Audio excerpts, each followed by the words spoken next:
Hello, my name is Lisa Saki, and I'm 49 years old. I had long believed I would never love anyone again. To be embraced, to have someone whisper my name with warmth. Those were dreams I thought I had left behind somewhere in the past. But the heart is a curious thing. One day, unexpectedly, a ray of light broke through, and the door I had sealed shut creaked open once more. If you, too, are feeling uncertain about the possibility of reaching out for someone, please, let me share my story.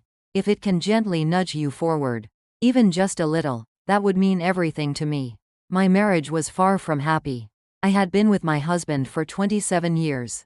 We had once walked side by side, I'm sure of that. But somewhere along the line, I became more of a housemaid than a wife.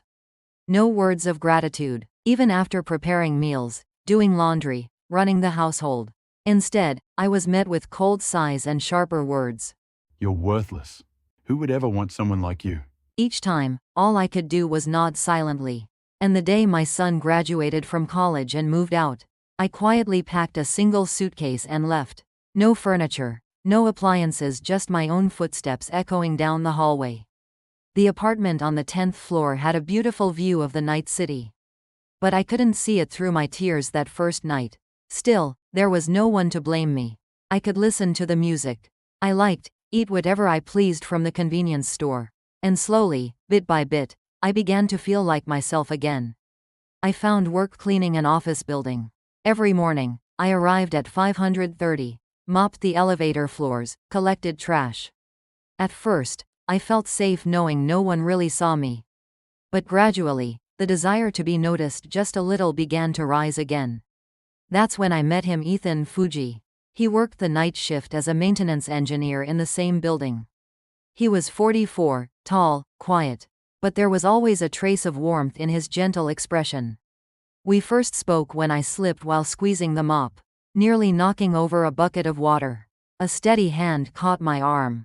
Are you okay? His voice was low and kind, like it wrapped around my ears. And in that moment, something long asleep inside me stirred softly. I'm sorry? No need to worry. I'll take care of it for you. Perhaps it was simple courtesy. But being noticed, being seen after so long felt like a drop of light falling into a dark well. From then on, he would leave a can of coffee by my bench during breaks. Or offer a soft smile and a simple, "You're doing a great job today." One morning, we found ourselves alone in the break room. He looked over and quietly said, "Lisa, you live with such care. It's calming to watch you." My chest tightened with embarrassment. I didn't know how to reply. But deep inside, a small warm flame had started to flicker. We began to share more time. Sometimes breakfast, sometimes a quiet moment after work. I realized I had begun to wait for him. The first time he took my hand, we were walking through a dim hallway. His fingers gently brushed mine, then softly wrapped around them. "Lisa, I've wanted to do this for a while." The warmth of his touch made my whole body tremble. I nodded, too afraid that words would shatter the moment. A few days later, I invited him to my apartment. I prepared eggs, toast, and a light soup. Wow, this is amazing. He smiled like a boy.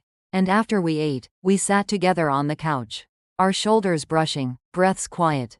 Then, gently, his lips touched the side of my neck.